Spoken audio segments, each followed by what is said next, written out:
Welcome to our monthly community coalition meeting. Hello, welcome. All right, come on, give me a look, come on. Oh, that is straight up unacceptable. That is straight up unacceptable. Welcome to the community coalition meeting. All right. My name is Tracy Parsons. I'm facilitator of this great group here in our community.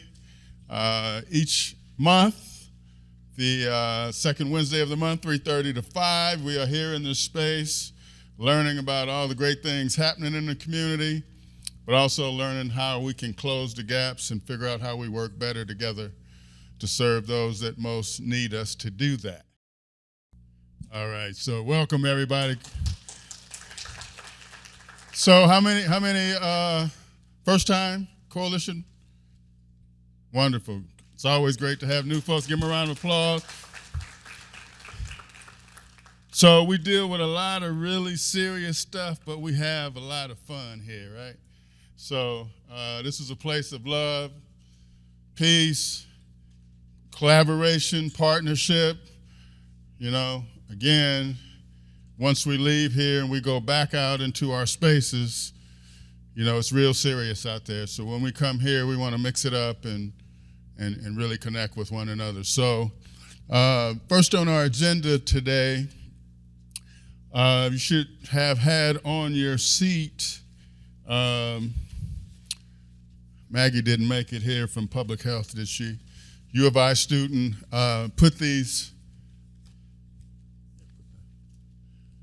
So we had a group of high school students here last month talking with us about, from student voice and youth voice, about their needs, about what they want and could use from us, how to help better connect with them, and then some of the challenges that they face or are facing as our youth of today. So again, thanks Maggie from Public Health for kind of putting this cheat sheet together, capturing some of the highlights of what we heard from our students. But I want to go back to the notes because I think there's some really important things that came out last month that we should be hearing from and about and incorporating in our work, in our messaging, and in our ability to come together to close the gaps for our youth. So one of the things that was really apparent is those of you that are running organizations and programs, you are making the difference for our students that we had here. So don't underestimate the importance of what you're giving them, how you're supporting them, and how you're encouraging them. Almost all of them talked about your organizations as the safe spaces for them. What they might not have at home, what they might not be getting in schools, you are providing that for them. And we heard that from almost each one of the students that were here. They talked to us about the importance of taking field trips, showing them what's available, what's in our community for them, going on campus. So U of I folks, how do we get our students on campus so we break through this wall that keeps our kids from being able and being aware of what's available to them on campus. And that came out so clear. The positives that they were getting, the ones who were having those experiences and doing experiments and going into the different departments on campus, the creative outlet is what I heard them share with us. They also talked about how do we create safe spaces for them to have conversations, how they can share their challenges, their things that they're struggling with. How do we create those safe spaces for them? How do we help show them that as a person who cares or concerned or is listening to them, they expressed all the difference that makes. They talked about learning environments, right? So how do we make it fun, exciting, and then bring in the academics and make school fun. That came out a number of different ways. How do we make academics fun? How do we make learning fun? Something that they enjoy versus, you have to do this. Take it our way, the way we've always done it, right? They talked about going places. Safety became a real part of the conversation, right? And so how do we create safe zones, safe spaces for our youth to go out and be youth? They talked about the amount of gun violence in the community. They talked about the fear of being caught at the wrong place at the wrong time.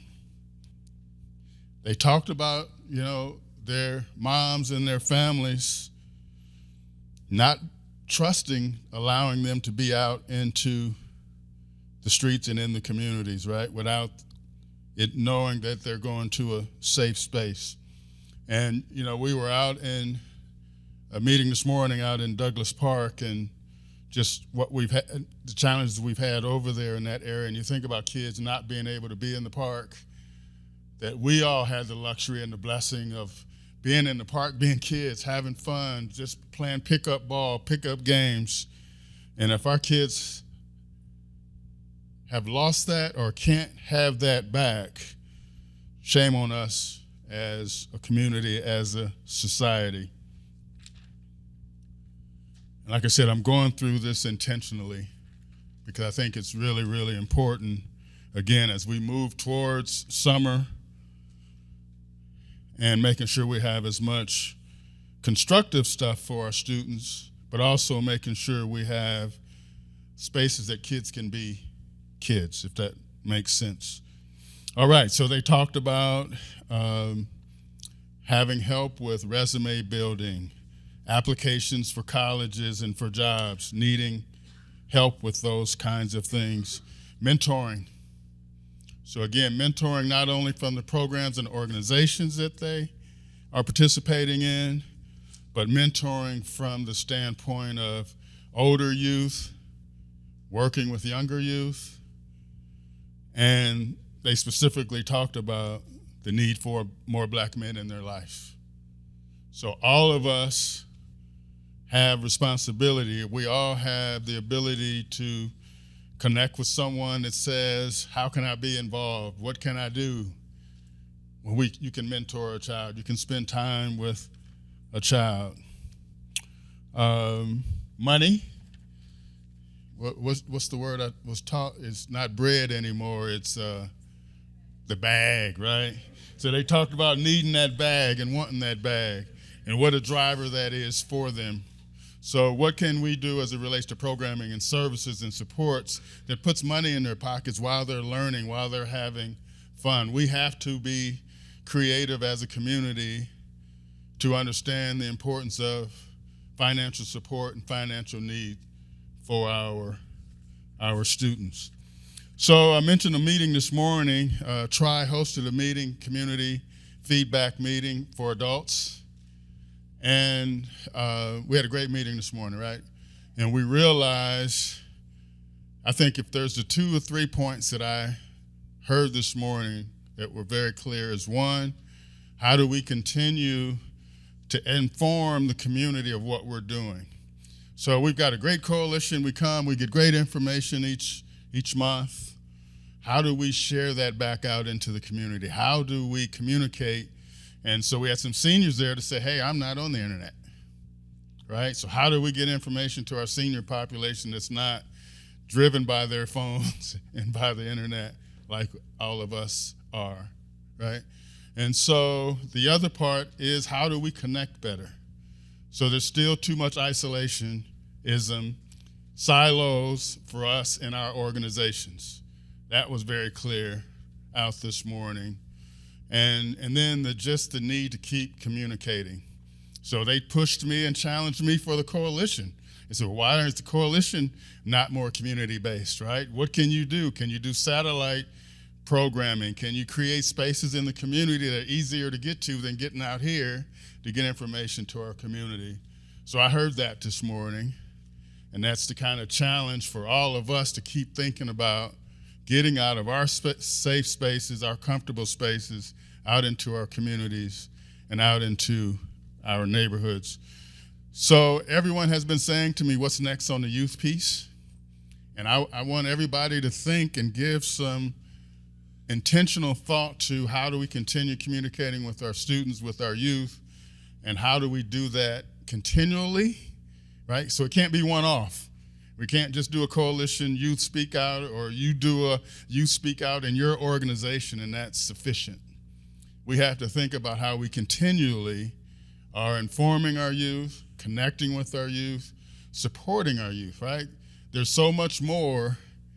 I mean, the number of the agency directors that have called or touched base with me to say what an incredible experience it was for our students to come, talk here, share with us, speak in front of a group. If you saw and remember the shy ones, by the end of the conversation, they were standing up and they had gained some confidence in themselves, right? So those are critical and important lessons that I want to keep harping on to us here and keep harping back to you to say, I want you to say, Tracy, I think we should do this. I think we should try this. We have the ability here to do all of that here at the coalition. So if we should have a meeting here at this place, if we should bring these groups together, I want you all thinking about that, please. And let's do some really focused, intentional connectivity activities for our students starting this summer, really starting this summer. So any questions, quick thoughts on any of that? Anything that stuck out with any of you? I know I've had a couple of folks say to me, Tracy, we had a good group of students. How do we reach those kids that we aren't able to connect with or you didn't have in this space, right? So we have to continue figuring out how we reach all of our kids, right?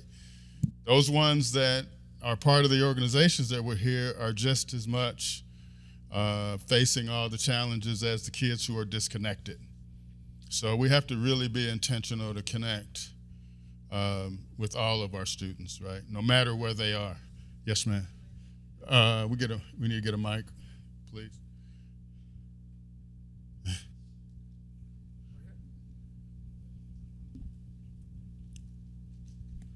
So I want to mention a Parkland College program that started last summer that is way more robust this summer, specifically for that 17, 18, 19-year-old crowd. It's called the Summer Start Program. I believe it's full this year, but that means it'll grow more robust next year. It is a paid program for the students to go to. They learn resume writing. They explore a wide variety of careers. This has been promoted, I believe, in the Champaign, and it's not my department that's doing it. We're just part of the construction portion of that. But I want you all to be aware of that. Keep your eyes open for that each and every year in around March is when they take those applications, February, March. It's called Summer Start, specifically for those older teenagers. I also want you to be aware. I don't want to do that. Nope. No, I don't want to do everybody doing commercials in their programs. No, it's not mine. It's not mine. But if you want high schoolers to get some job experience this weekend, there is a part-time position that needs to be filled, and there's actually like 15 positions that need to be filled. Please look up College for Kids. They're looking for assistants. You have to be 17 years old and up. But I'm saying that Parkland College is really trying to create some spaces, especially in the summer. There's big grant funds, and the more you all know about it, the more applications come in, and the more robust they can do it. And again, these aren't my No, programs, but totally see, what different. I want to get us out of and get us thinking is, how do we create the system and the structure, right? Right. How do we so make sure that Parkland is letting us know, and we connect with Parkland in a new and different way, right? Right. How do we have what the community-based organizations? I don't mean this as a criticism. Yeah, no, I just want us to not be so, this is what we have, right? Because Okay. that's what's keeping kids falling through the gaps. Because if you don't hear about that, then our kids are, so I want us thinking systemically and structurally here at the coalition. And so where can our centralized location for information be? There we This go. is brilliant. I love this. I I do wish our too. information was on it. Yeah, That's I do all. too. I see a couple other hands before I get us out of this.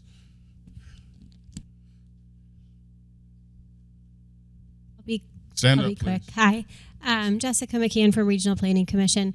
At the Youth Assessment Center, we are seeking to, we're in the preliminary stages of planning a SWOT analysis and a community mapping of what exists in youth services, what is needed in the community, and we would really love if folks from this group or if everyone in this group would join us and help us know where we can all go together to start identifying some of this information, and how we can compile it and communicate it can be one of those topics, but we definitely can't do that alone, and we would love, we can pilot it. We'll send our staff wherever they need to go to survey, plan, make giant sticky notes and put them all together, but we would love involvement from the coalition as well.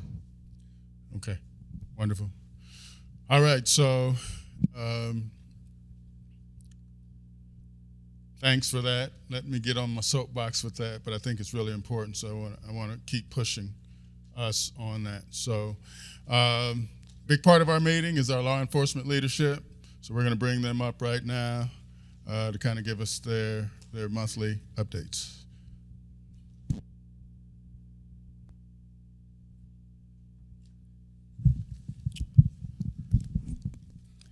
Hello, everybody. How's everybody doing?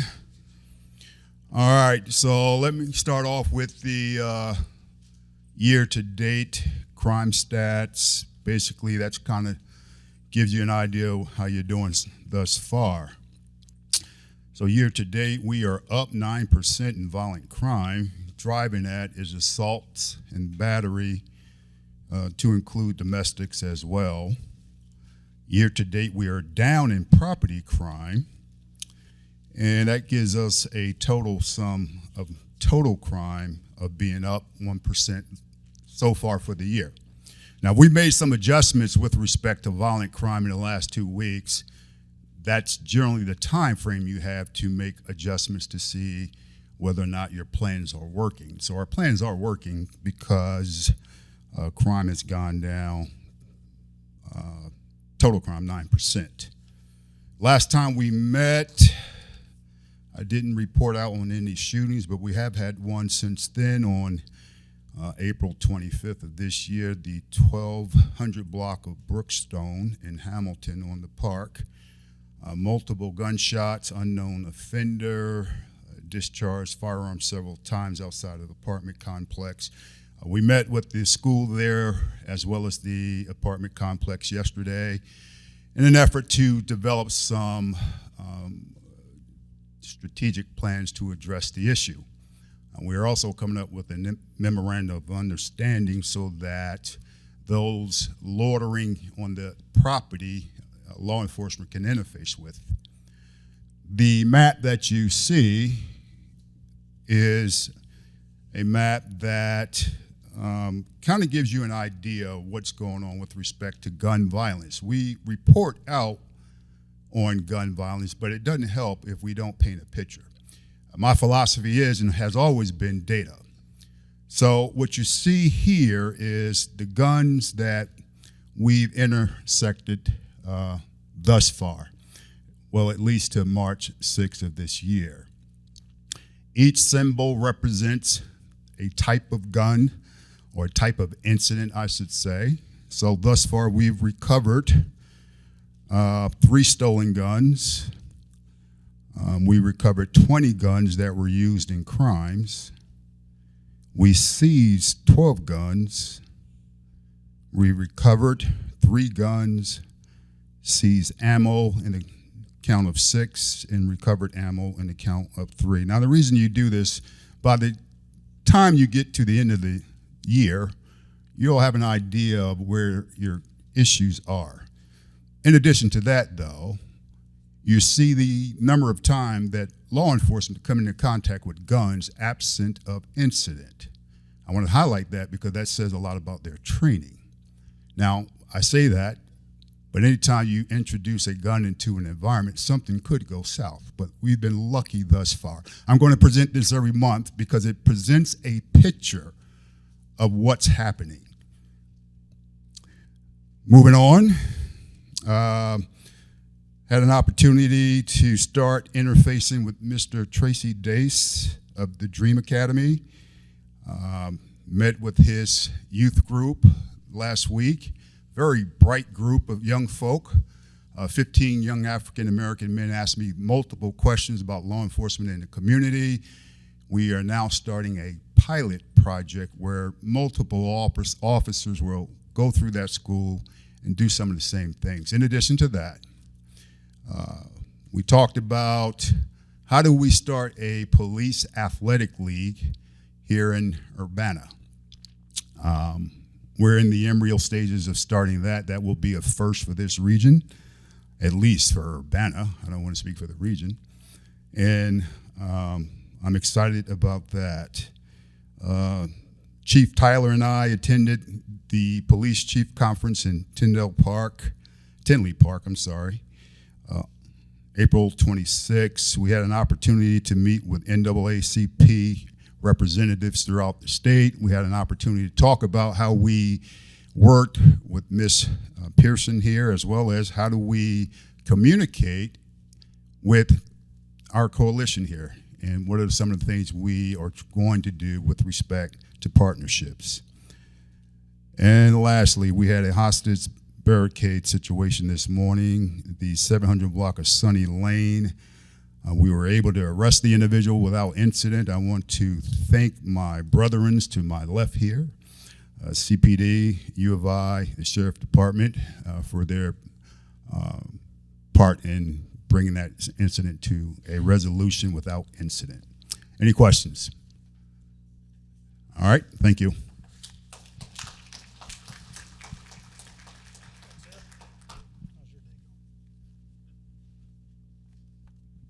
Good afternoon. Thank you. I think it's no surprise, predominantly our time over the past few weeks or month have been occupied with the demonstrations. First and foremost, we want to recognize that we are here to support First Amendment rights, and we do so to make everybody, including the demonstrators and counter-demonstrators, are doing it in a safe manner. So that's our first priority, and that has been what we have been focused on. We provide extra patrols to areas for folks that are feeling unsafe, and we've been continuing to do that since October, and we'll continue to do so. Our approach to this is de-escalation and safety. That's how we go about this.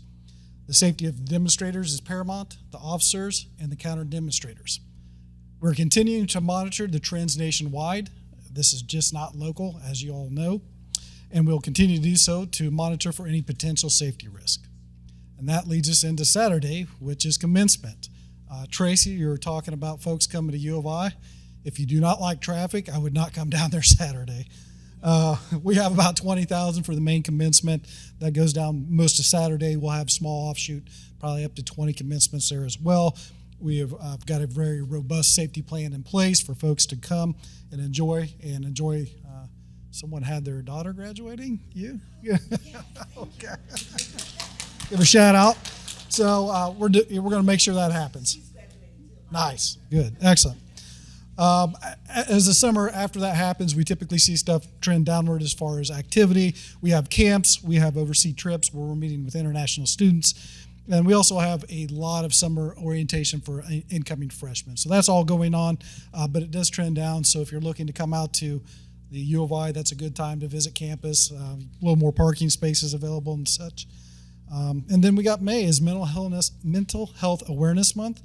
We see a lot of issues this time of year. Our calls for service go up in that, so make sure we're watching out for one another. We're sharing all our information on social media with our REACH program and resources from campus. NAMI, which is the National Alliance on Mental Illness, they painted a big window art on our Green Street substation, so feel free to come down there and take a look at it if you like. Did a really nice job. So that's all I have.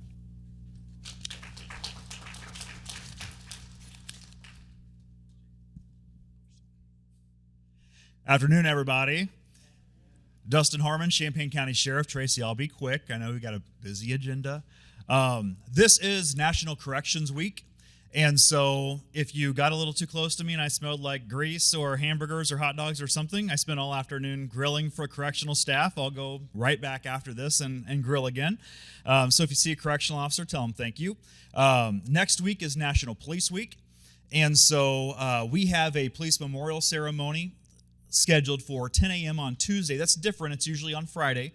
But this year, Champaign Police and the Sheriff's Office and Urbana and all of our county departments moved it to Tuesday at 10 o'clock in front of the courthouse, May 14th. So anybody who's in downtown Urbana, I hope you can stop by. And if you've never been involved or never observed a ceremony like that, it's kind of humbling, and it's a good experience. So I hope you can make it out. As far as shots fired incidents go, I believe since our last meeting, we've had one shooting. That was a homicide in Rantoul Township. So that has been an active investigation. This afternoon, my detectives made an arrest in that investigation. So that press release was released right before I came to the meeting. I'm sure you'll be hearing more about that. That has been our only incident that I'm aware of a shots fired. That brings our total to 4 shots fired incidents this year, which puts us right on pace with where we were this time last year. I think I'll leave it at that and hand it over to Chief Tyler. Good afternoon, community members. How's everybody doing? I can't hear you. I mean, I can't hear you. I can't hear you. I can't hear you. I'm just kidding. So we got my family up front here. So first, I'm gonna start off by talking about Champaign County Crime Stoppers. They're asking for community members' input. They're taking nominations open through July 1st for the Dave Bidden Crime Fighting Award. This is not a law enforcement award. This is for community members. Some of our other honored community members have been Pastor Willie Calmer and also Coach Verdell Jones. They have been recognized by all the great work they're doing.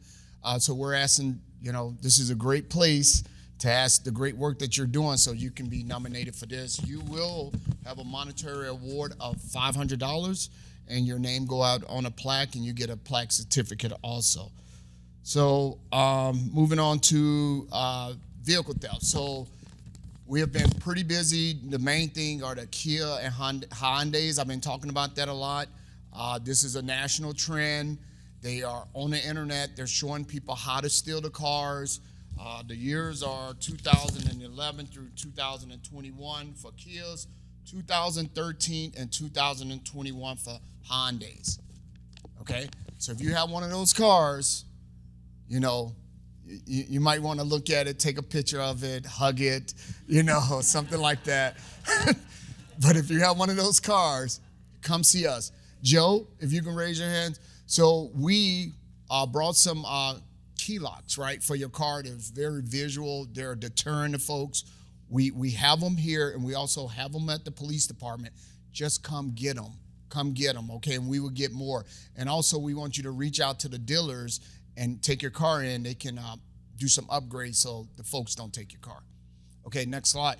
This is it, right? So we are all one community. We are all one family, and you are absolutely welcome to Police Week, right? So Police Memorial Ceremony, Tuesday, May 4th.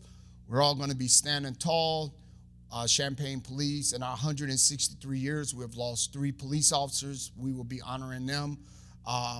Those the date there, and then we all move over to the county plaza, and we're going to recognize all our county police officers that were lost, killed in the line of duty. Something different this year, we are doing a CPD historical dedication. If you've ever been in Champaign Police Department, we have our history up all around the police department. If you don't know where you've been, you can't know where you're going, right? So we're real big on that, but we're dedicating the room to all the employees who went out and got all our history from 163 years, and it's going to be dedicated to the Champaign Police Department. The mayor is also going to be there. And most importantly, Champaign Police Employee Awards. I want the whole room to be there. The whole room. Come here what your police officers are doing. We care for the community. We love the community. We are one family. So please come and hear the stories that your teammates, your community members are out here doing to keep everyone safe, including my family.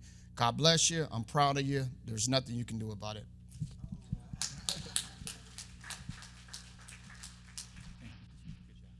Troy Daniels, Parkland College, please.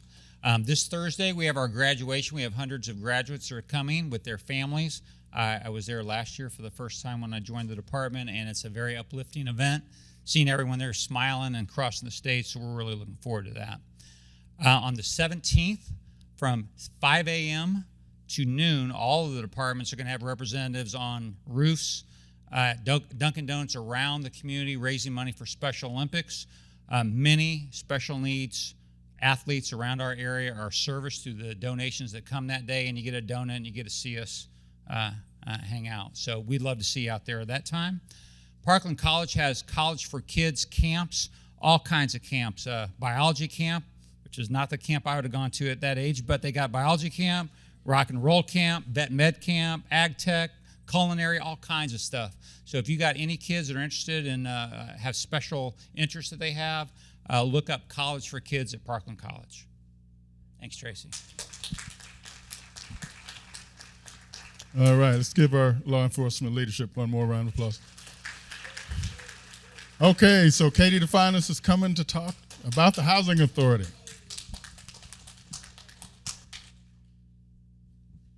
Hi, everybody.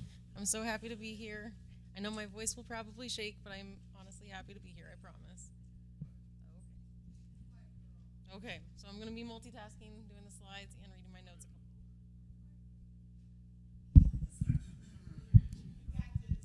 All right. Can you hear me? Okay, cool.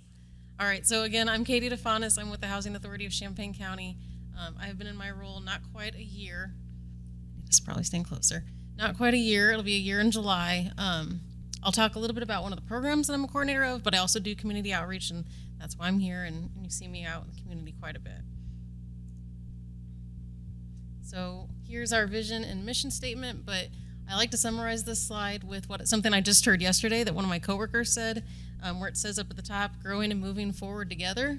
We like to tell our participants, us plus you equals together we can do it. And that's where the growing and moving forward together comes from. So a little bit of information about the Housing Authority for those who aren't completely familiar with it.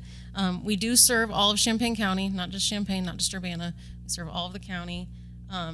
We were originally one of 39 public housing authorities in the country that were designated as a move to work agency, and I'll talk a little bit about that.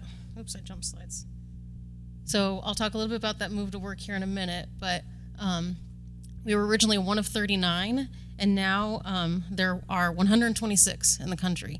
And what's kind of neat is that there's over 4,000 public housing authorities in the country. So 126 out of 4,000, I'm not going to do the math, but you can probably calculate that in your head that's a small elite group.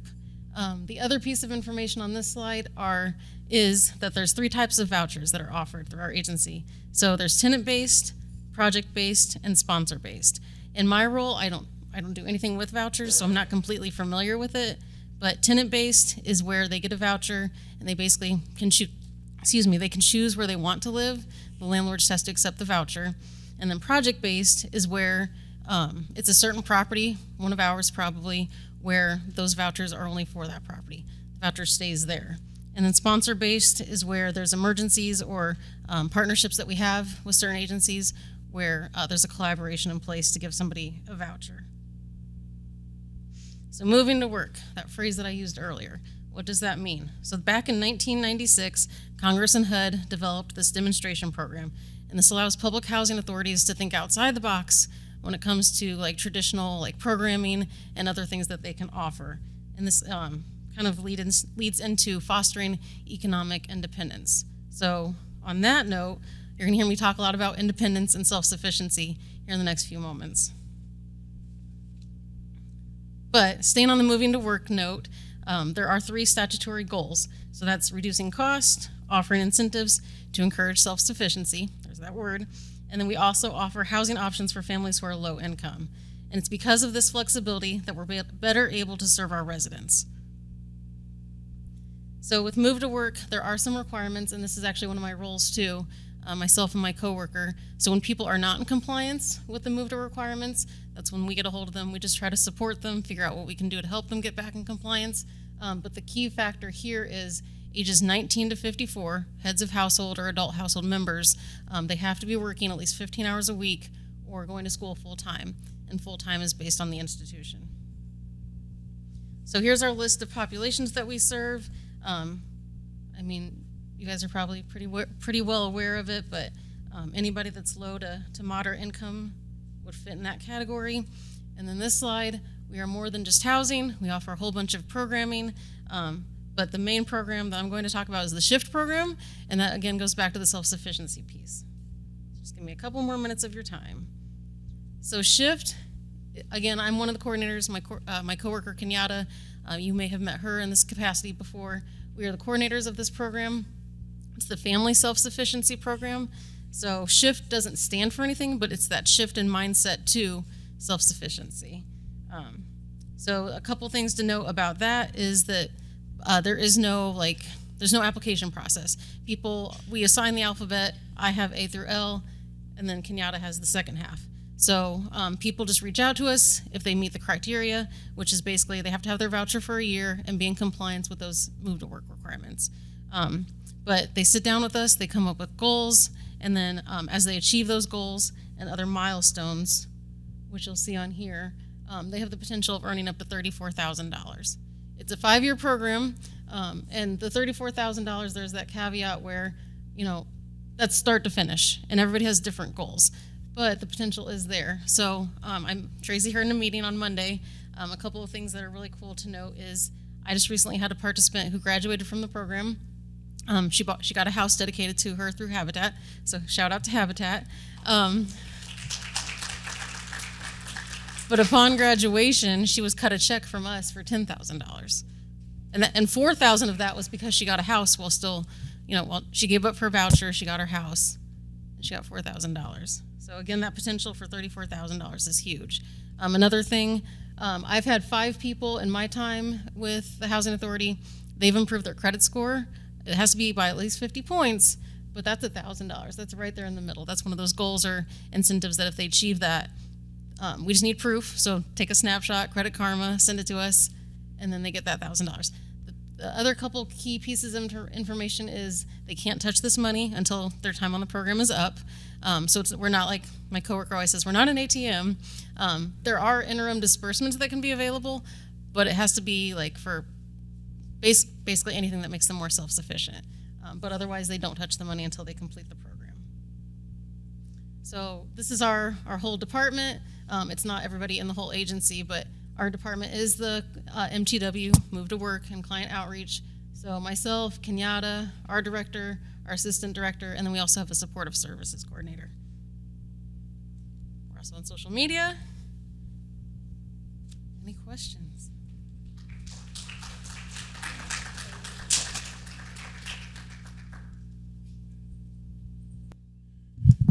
All right, let's give Katie a round of applause. I love that story, right? When we have these meetings and we're planning and we're talking about what success can be in transitioning folks, right? So when we were in the meeting Monday, as Katie mentioned, that we've taken a family and moved her to self-sufficiency. That's what all of this is about, right? And she's got a nice new crib. I just love that, right? So let's give another round of applause for the Housing Authority Network. All right, so since we've really embarked on addressing our community challenge around gun violence, we've really struggled as a community on how to support the families and the moms and the dads that have lost their loved ones. And I'm just so proud of this next group that's stepped up forward to take on this unique challenge, and the strength that you all are showing, right? Just much love and respect. So we're here to introduce to you as a community A Cry for You.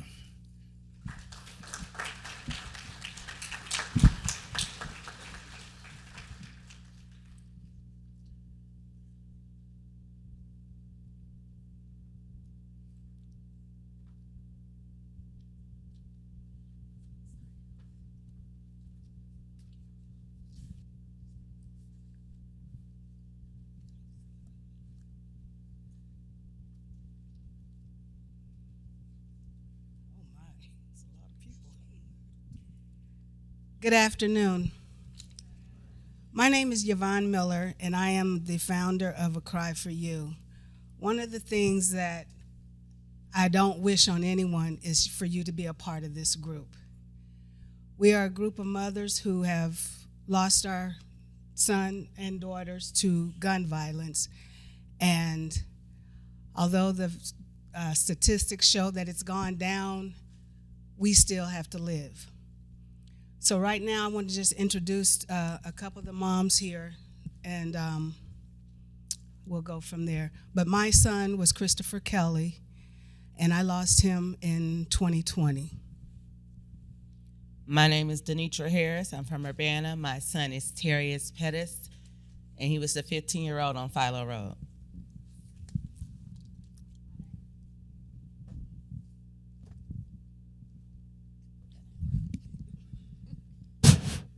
Hey, yeah.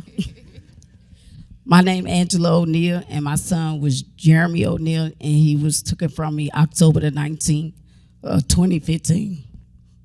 Is. She said was, is. My name is Sharika Atkins. My son is Montrell Emery. He passed away.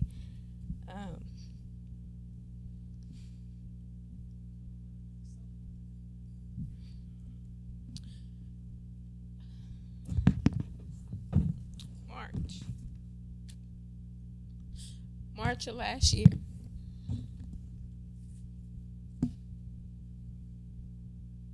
My name is Quiet Akins. My son is Coron Hopkins. He was killed November 5th of 2023. My name is Shalonda Weatherall. My son is Rashad Weatherall, and he was killed October the 4th of 2022. And some of you may be wondering why we are saying is, because regardless to whether they're still here or not, they're still our child. So when we say that person is, they're still ours, whether they're here or not.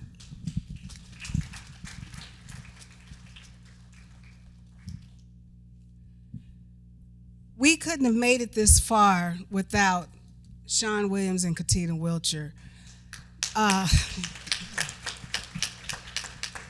They have been our backbone, and also Karen Sims in her absence. They have been our backbone. We go to them crying. They support us. They're our everything. So with that being said, we'll start.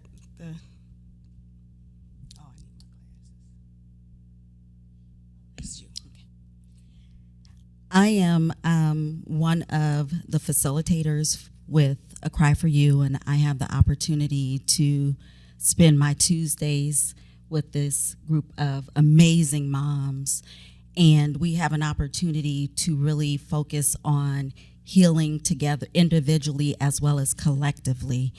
And so A Cry for You was established in July of 2023, and we're really focused on holistic support, really focused on the moms as individuals, but also as caretakers of other children, and many of them also have grandchildren who were left behind that they are very much supporting as well. And so A Cry for You started solely as a grief support group, but has, due to the vision of Yvonne Kelly, has morphed into so much more. It is now a nonprofit, community-based organization. And again, we really do seek to support moms and families in their journey of healing. And so when we meet, we offer a safe space that is a trusted space where our moms can come and, in a confidential environment, really share their truths, really share their hurts and their memories and celebrations of their children. We really focus on empowering our moms as well and really encourage them that in the face of their loss, that there is strength and there is healing that can happen as well. We're really focused on that hope and healing piece, really promoting total recovery and total wellness, not forgetting, but healing in the face of their loss and trauma. And we also want them to know that they're not alone. This journey is far too heavy for any one person to bear alone. And so we're there to support each other, to nurture each other, and to walk alongside of each other through this journey of grief and loss. So the mission statement for A Cry for You, I really want to honor and celebrate our moms in the space because they authored their own mission.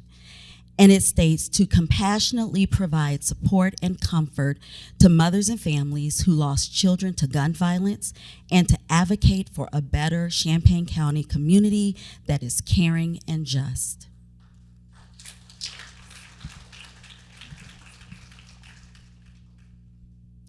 This is just a promotional item that our moms created that really does articulate when we meet, where we meet, and that they exist because their child has died from gun violence.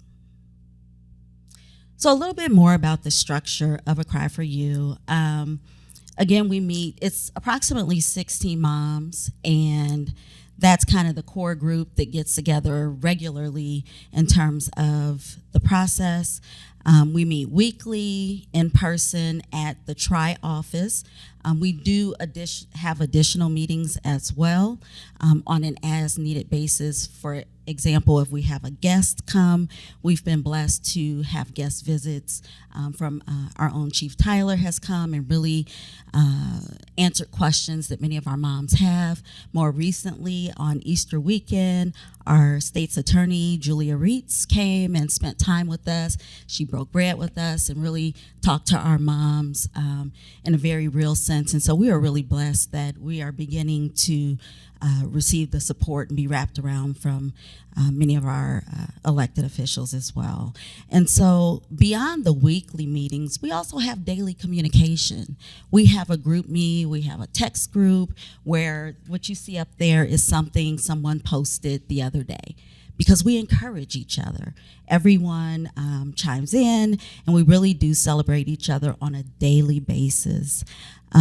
Emotional support comes in many different forms and it looks many different ways, but ultimately we really do support each other when there are significant events like upcoming court dates. We're in the courtroom. When there are birth dates, death dates, or anniversaries, we send out cards, we lift each other up, we make sure that our moms know that we're thinking about them and we're there to support them. So our goals as an organization, first and foremostly, is that of self-care. We really do focus on fostering a sense of self-care, really establishing routines that are supportive as they travel along their journey. Continued support, and that's something that we really want to make sure that our members know that we love them, we support them, we are there to simply meet them where they're at. On any given day, it looks differently. And so we're here to support whatever is present for them in that moment. We have goals to expand the work. And so, again, we just started this work in July of 2023. And so we want to grow the work. And the vision is to develop an infrastructure that is able to support newly grieving moms. I think I said there were about 16 active members. Our hope is to not have a big group, right? Because if we have a big group, that suggests a larger problem, right? And so we don't want a huge group, but we do want to be prepared that when the situation arises, that we can wrap around them, we can support them, we can provide resources and encourage and support their journey. And so we want to have resources, services, and so forth in place. We want to be able to provide monetary scholarships to the children who have been left behind. We also want to be able to get on the road. We've talked about taking a trip. We want to be able to go on a grief retreat where it's just them in nature somewhere, and there are other experts and individuals in the space who can really talk about what healing looks like and what are some of the resources, and they can share their stories of healing and support. We also want to develop more partnerships with other community networks. TRI has been a tremendous blessing to A Cry for You. I serve kind of a dual role. I'm one of the AFIA network licensed clinical social workers for TRI, so I do some contractual work, and I can't think of, again, a better way than spending my Tuesday nights with this group. So we're looking to develop more partnerships, and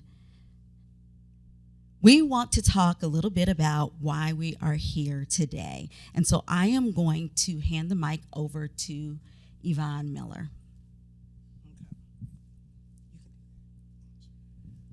Why we're here. So we are freshly starting, and we would like to get our children out in the community so they are not forgotten.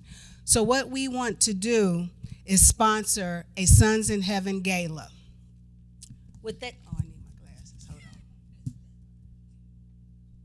With that Sons in Heaven gala, this gala is to recognize our sons and daughters who are a part of this community whose life was taken tragically by gun violence. We are raising funds to help families who have been impacted by gun violence. We want to allow children of the gun violence families the opportunity to experience activities throughout the Champaign community. For example, scholarships to help them with the Champaign-Urbana Park District, the University of Illinois summer programs, and then I heard about the Parkland programs. So we want to be able to get them involved so they can get off the streets. We also want to help other activities. We want to allow moms a chance to attend retreats for self-care, as she said. Local trips to share our stories with other families who have endured the pain of their loss. So we are asking for your support and donation to launch this gala and allow us to have a successful fundraising event. And with that being said, I just want to show you a slideshow of some of the activities that we do throughout the course of the year.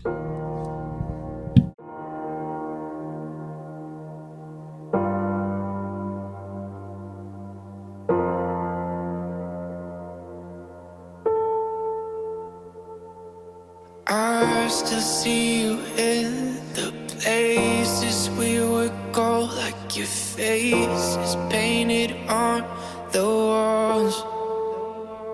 I've been trying to forget all the moments that we spent, 'cause now I do it on my own. Oh, you and I were like this summer, but now it's winter here on my own. If I would've known that you wouldn't be here anymore, I would've made the moments last a little longer. 'Cause now I'm alone, and you're just a memory in my mind. I would've given anything to say goodbye. If I would've known, if I would've known,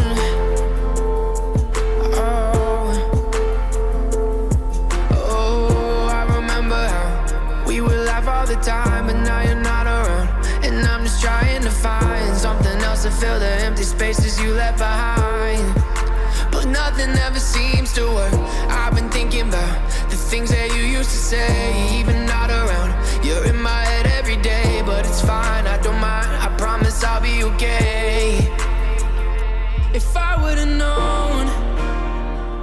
that you wouldn't be here anymore.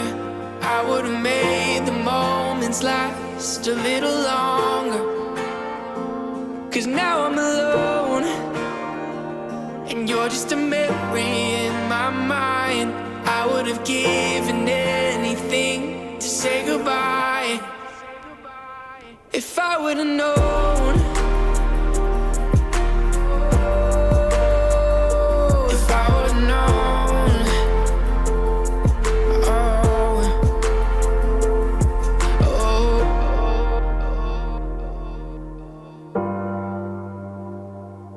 oh,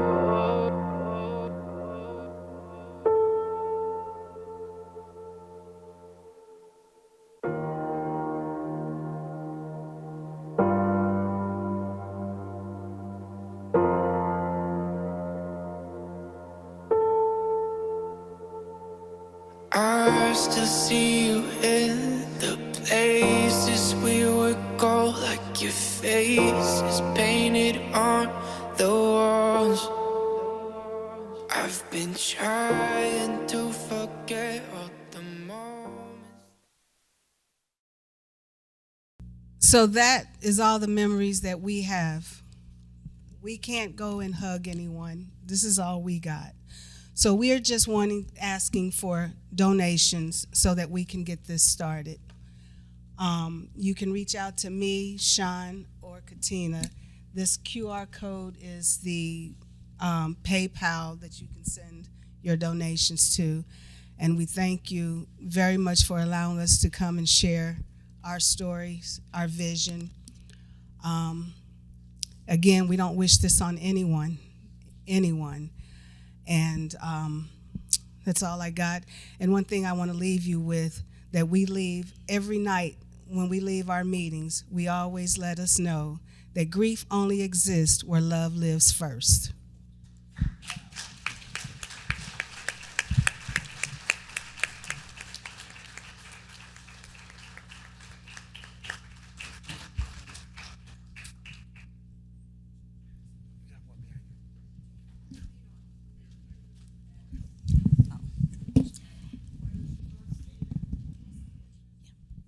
Any questions?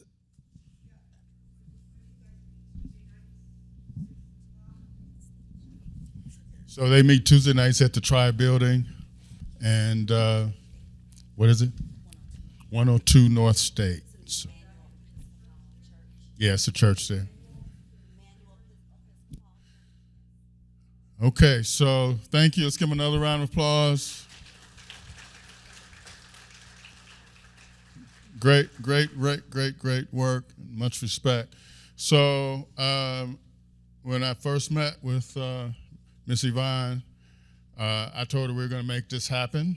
So the coalition is already committed to making this happen. So I really want you to call me and say, Tracy, I have this. My organization has this amount of money to contribute to make the dinner happen. I will be calling you. But a number of you are in positions to make this happen. So you'll hear more about it, and thank you. So our U of I folks are coming up. I know, Angela, that's a tough thing to have to follow, right? So Chancellor's Compact, an update.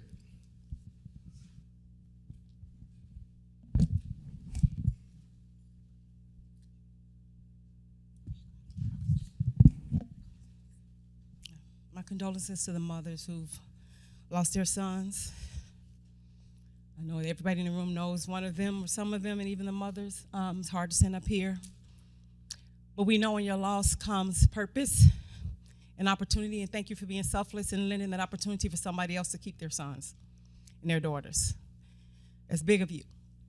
It's a tough act to follow, but I'm here to, I'm Angela Ward, Assistant Superintendent for Equity and Engagement, Unit 4. But I'm here representing something unique in our community, so I'm standing on behalf of the University of Illinois today. Resulting from something that was also tragic. In 2020, the Chancellor put out a call to action because at that time our world was facing another big injustice as we watched the death of George Floyd, capturing all of us, bringing all of us to attention to note that there's something larger going on here, and it's going to take a collective effort for us to address it. And fortunately, we live in a loving community that's small enough and close enough and knit enough to be able to do that. And so that's why I'm here as a Unit 4 employee standing on behalf and with the University of Illinois. So, can you advance, Jancy? Who has those slides? So, we're going to tell you a little bit about the compact itself, what that is, a little bit of the activity and timeline, and then the impact. But it's going to be really short. So we're going to only give you a couple of things. And I see Tracy doing this. So let's move.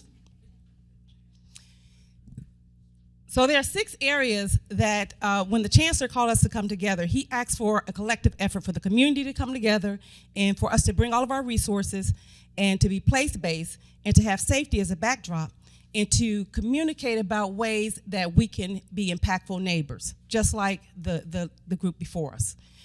The cross-cutting areas that he wanted us to address, or allowed us to address, right, because a lot of these areas came from us, was around accessible technology, community relations, economic development, community health, wellness, and resilience, inclusive education, and workforce development.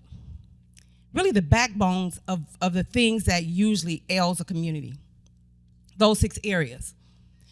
And so these are our focus areas, and we have groups that are working from all entities, from CU, TRI, Unit 4, other agencies, the university. We've gotten together to really address these issues to see how can we leverage the strength of these 6 areas to change what we're seeing in our community.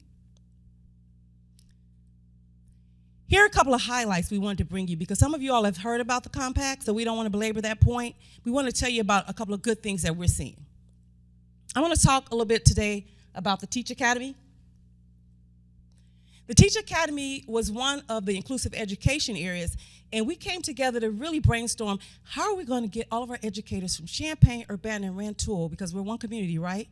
How are we going to get them together in one space to start thinking and rethinking the way we do schools?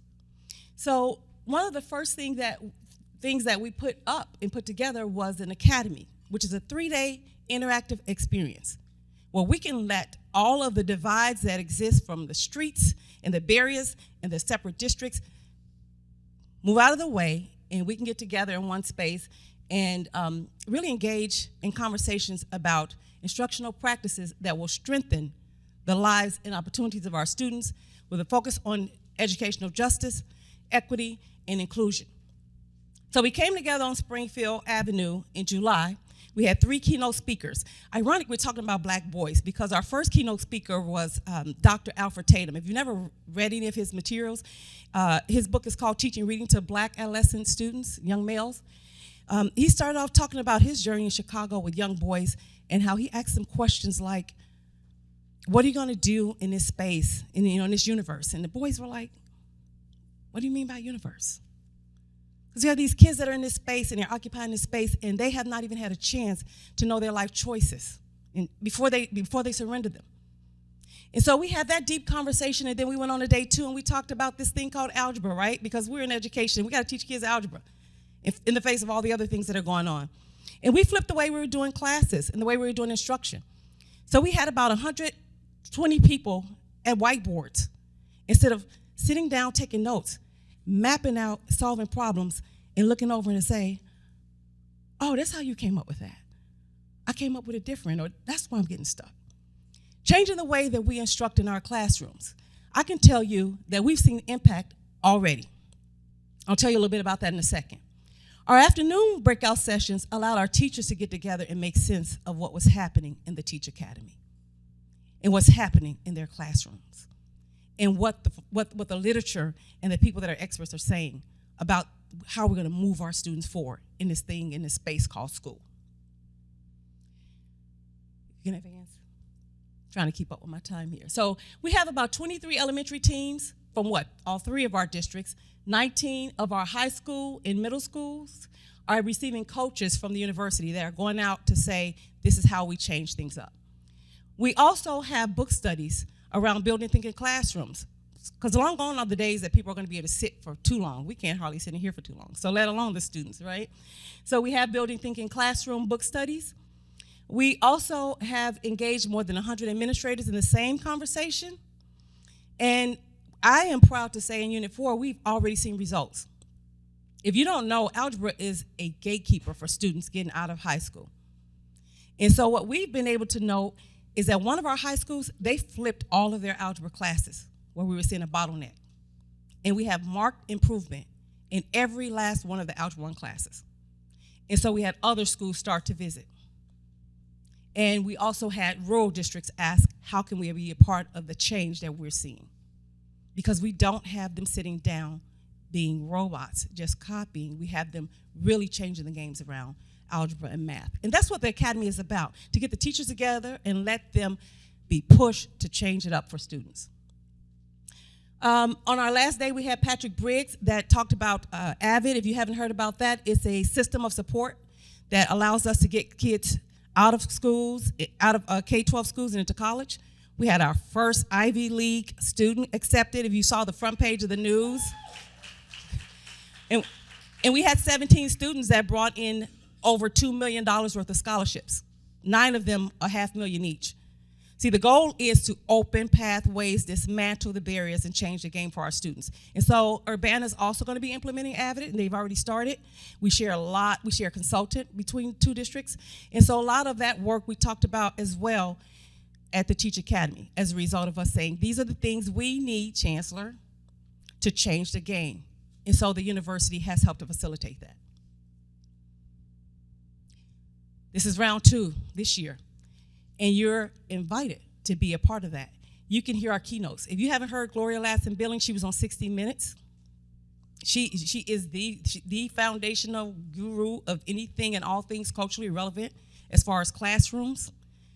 And then on that second day, we brought the guy back who told us how to flip the math classes. So if you got teachers in districts that aren't getting it done in algebra and other courses like that, we have Chase Orton out on day 2. And then on day 3, we have Dr. Jimmy Moss, who's a critical care surgeon who travels right here to Carl Hospital. And he went from homeless to Harvard. So what we want to do is help our educators understand how we don't have deficit thinking or language, and we want to move everything out of the way of our students. And the University of Illinois has helped us do that through the Teach Academy. We can talk forever, and I do have my counterpart coming up, Steve Anderson, is going to tell you a little bit about some other things that are going on. But there is a QR code in the sheet where you can join us, and you can be a part of our journey to change the trajectory of where our students are headed. And we know it's going to take all of us. Nobody can do everything, but everybody can do something. The chancellor put out the call. If somebody calls, you have to got to answer. So I'm standing up here saying I'm one of the people, we volunteer our time and we're answering, and I hope that you'll find a way to be a part of this work. Steve, do you want to take us in?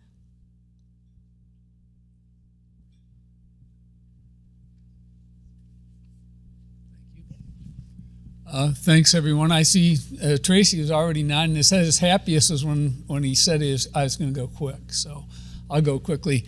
And the piece that Angela just mentioned in the back, it has QR codes to a lot of these activities. So I'll run through them quickly, but I invite you to follow up with me or Janty Harris, who's here, or anyone else for more information. So one thing we've been doing is we've had community conversations, and this came early from talks that we had with the community and with different people in the university about there hadn't been a good history of listening to the community. And so the university tended to come in and out. There's ups and downs. So we really committed ourselves to having conversations. There's been a bunch of them over the last couple years, and we've gotten to the point where we've tried to summarize them. And so this infographic, as they call them, will be at the back. It highlights what were some of the key findings that came out of those, and also what we're trying to do in response. And I just want to emphasize one thing from these conversations, which were held at different places in the community, involved both community members and people from the university. 5 themes that really stood out. Recognize historical problems and build trust. In other words, between the university and the community. We must open up campus and bring campus to the community, both ways. We need to be in the community, but we also have to have the campus open. We must improve communications about programs and resources. I think that was mentioned earlier. We need to focus on families and youth in need. So some of the the points Tracy made earlier really resonated with the broader conversations we had. And we have to sustain community partnerships. There's been a history of things starting and falling apart. So we need to keep them going on a more sustained basis. Who's doing the slides? All right. So the other thing I want to talk about, we started a grant program through the Compact, and it's had the first iteration. And these are different organizations that got grants. We won't go through them, but one thing I want to emphasize about them, each one has a community partner and a university partner who got together and created something and are working together to implement them. And there were 6 chosen. The thing that was, I think, surprising to us and a little daunting to us, we had 38 applications, and this was something that came together quickly. And I remember initially we were worried, will we have enough interest? Will people come forward? And the answer was yes, in a big way. We wish we could have funded more, but this is where we started, a total of $95,000 in grants. These are now being implemented at the community level. They all involve different parts of the university and different parts of communities. So now we're getting ready for the second iteration. And I should say we learned some lessons in this. We needed to be more intentional in terms of a longer time frame for people. Some folks from the community came and said, oh, I didn't quite understand this. I didn't know how to do it. I didn't have a partner. How do I get a partner? So we went through that process. And so then this summer we're starting a next group, but we're going to have a longer time frame, try and do some matchmaking and info sessions that help connect the community to different people in the university, have applications close at a later date in December, and then we'll have another funding period. So we welcome anyone who has interest to reach out, and this time we'll try and do a better job of at least finding someone you can put in an application with. This is another thing that's going on that's totally different. It came from the accessible technology focus area that we have, and I think to me it's very exciting. This partnership that starts with the Martin Center, where we now have a staff member working and doing accessible tech of different types to help people become connected or to actually learn how to do things or to troubleshoot on issues that they're having. And so there's regular hours that have been in place for this, and we're going to extend that in the coming year, and including a special session for seniors so that they can deal with technology, and we're extending it to one other location. What's the other? Oh, the Communiversity at Lincoln Square. And so this is a good opportunity, and it's obviously an area we need to do more in. I think maybe 30–40% of low-income people don't have good broadband access. So this is really hitting at the digital divide that we have and the importance of improving digital access. Go ahead. This is just the timeline of things that we've done. I'm not going to go through the details, thankfully. But we just wanted to have it all in one place, different activities that have happened through the Compact. Coming up, this is probably more interesting. I Explore in Illinois. I did want to say something about this because Tracy mentioned it in terms of the youth. We've got about 900 youth, I think, that have come to campus last year, and we're running this program in the current year that is just to introduce kids in the community to the university. And it's about not just an academic program, but what's it like to be on campus? Because we've heard this over and over again. In fact, in our early conversations, some people compared the university to a foreign country. We don't know what's going on there. Kids don't know what's going on there. So I Explore is really an attempt to set up the possibility to bring kids to campus in the summer.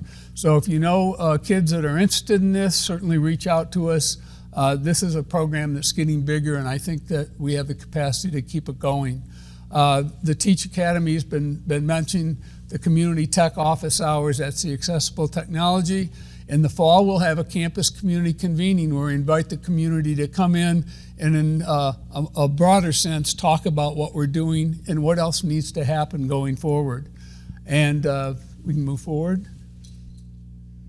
Call to action. My last thing, I promise. We're asking people if you're really interested in participating kind of in the planning and thinking through of other things we might do in the community.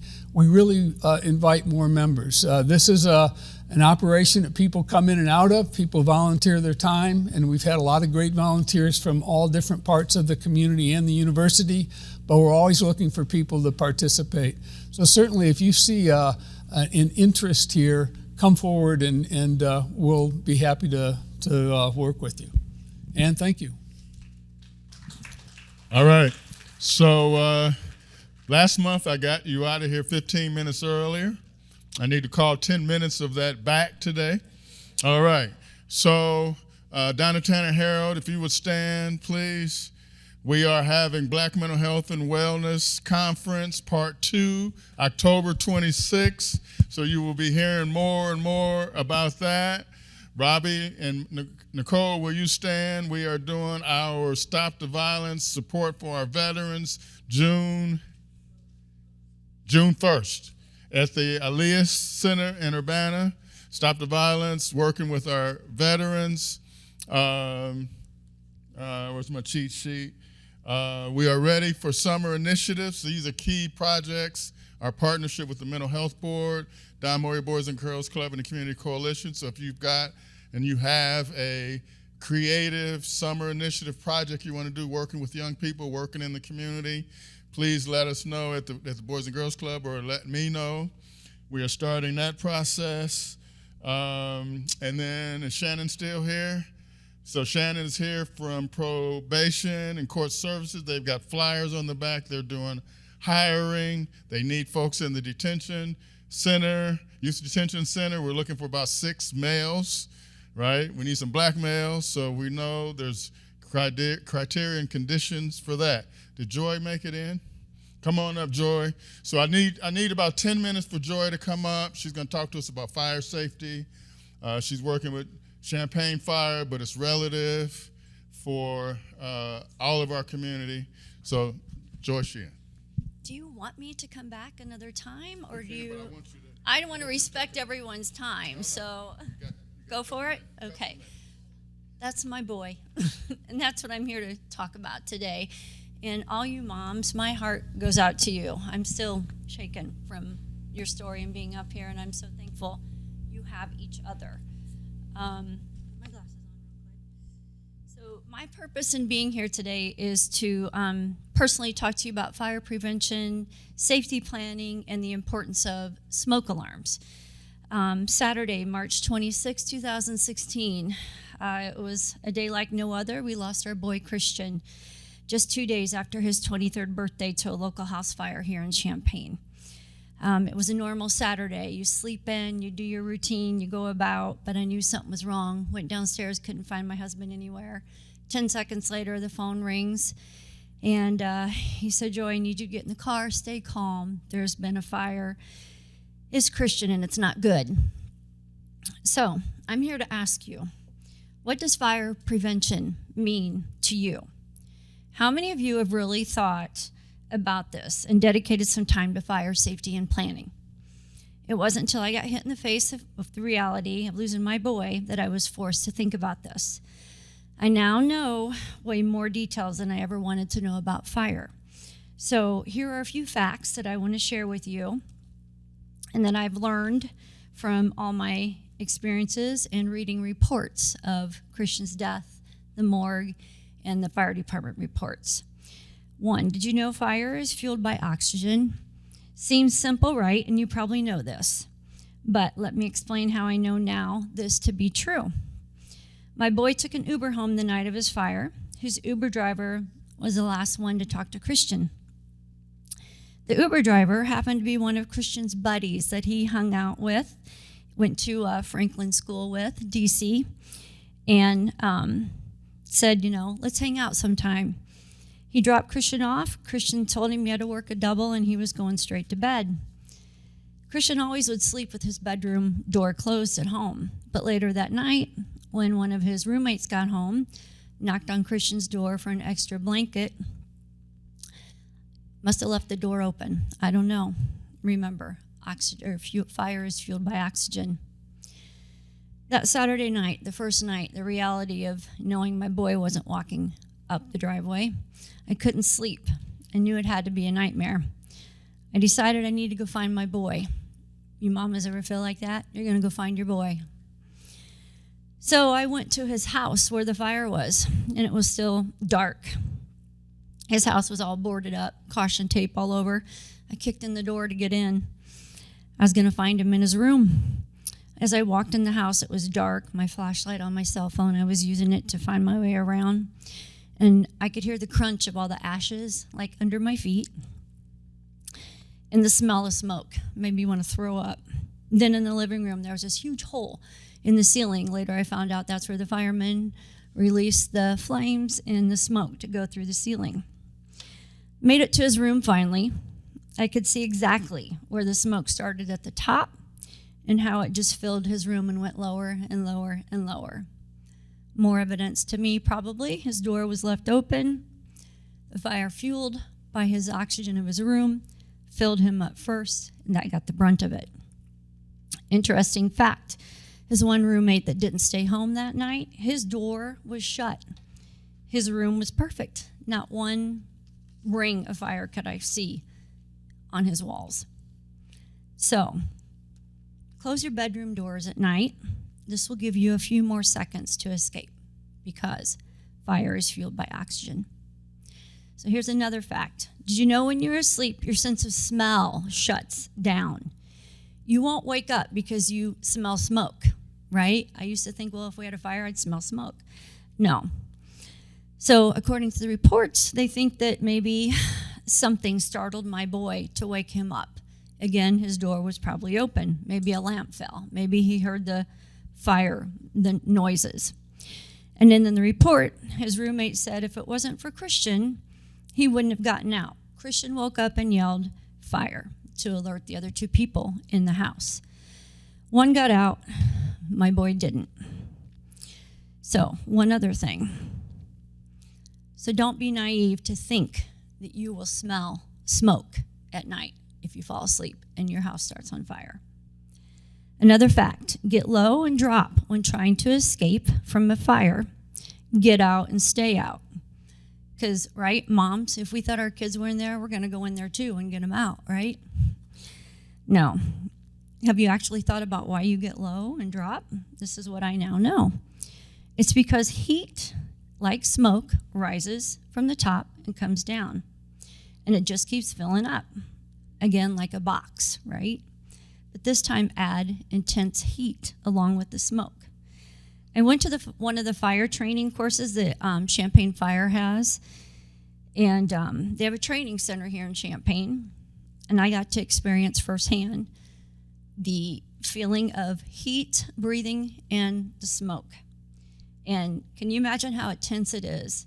If you don't have all the gear on like the firemen, fire people, you breathe in that heat. It's like the burning of your throat, your esophagus, lungs, like stepping out on a hot August day, right? I wanted to meet the man who pulled my boy out from the fire, and I wanted him to tell me how he found my boy. Did he suffer? I got to meet that man. The very next day there we sat. I sat next to the man who last saw my boy in the bedroom. He explained to me what it's like to walk through a house that's on fire like that. Imagine with me, if you will, close your eyes even, and I want you to keep in mind that you're getting ready to walk through this house, right? You've never been in there before. The smoke is so full and heavy, you can't even see the front of your hand, and this is what our firefighters do for us. So they've got all their gear on, all their heavy equipment, walking through a house they've never been in before, relying on their training of going through these house plans. So he told me how he was walking along, filling the walls, and trying to make it to the bedroom. As he's walking, debris falls, hits him, he falls down, has to get back up, still trying to find the bedrooms. He comes across the first body, and then he finally comes across Christian. And he said Christian was laying there like he had just fallen asleep. And so for me, that was a peace of mind to hopefully know my boy just fell asleep, right? Wasn't suffering. So back to my other point of getting low and escaping from a fire, so you're not breathing in that heat and that smoke. The fireman said he drug him out low. And finally, smoke alarms save lives. How do I know this to be true? Well, my boy's rental had no evidence of a working smoke alarm. In fact, the smoke alarm was still in a package in the closet. Not sure why. I'll never know. But I do know is right outside my boy's bedroom door was where the missing smoke alarm should have been. I could see the smoke rings around the ceiling where the smoke just kept going. This is why my family and I have been on a mission to help save lives by installing free smoke alarms. And we do this with the collaboration of Champaign Fire Department. Without them, we could not do it. We started our mission on the first anniversary date of Christian's death, and since that time, we've held annual events minus COVID. Our last event, we installed 6 smoke alarms in a house, and several months later, this house broke out into a fire. And it was because of the smoke alarms that alerted the people and they got out safe. So, proof that smoke alarms do save lives. Okay, almost done, guys. I got a call from Chief to come see this house. And when I walked up, I could see the inside of the house. It was just like the cavity of the house left, water dripping everywhere. Walked up and could still hear the piercing noise of the smoke alarm working. Through all the fire, all the water, it still worked.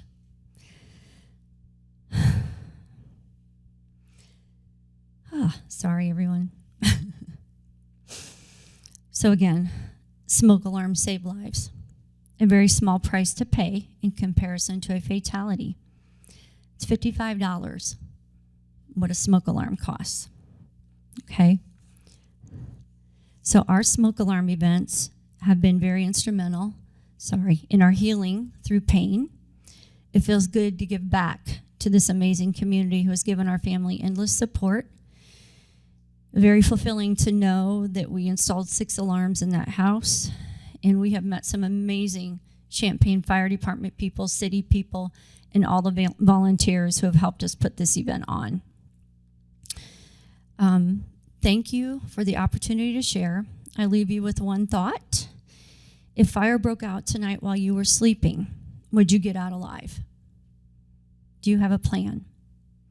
Smoke alarms are the first line of defense against deadly fire, but they can't protect us if they don't work or have never been installed.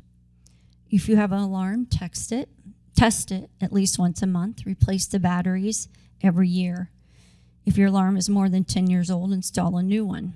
It's unbelievable to think there are still so many homes in Champaign that do not have smoke alarms.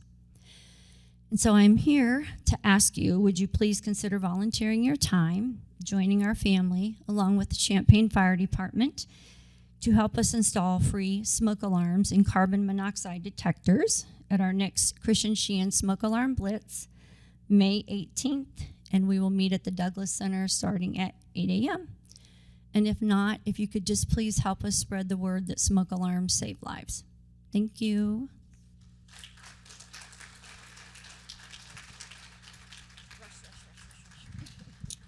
All right, thank you so much for staying. Okay, thank you. Thanks everybody for staying. Peace and love to you. See you next month.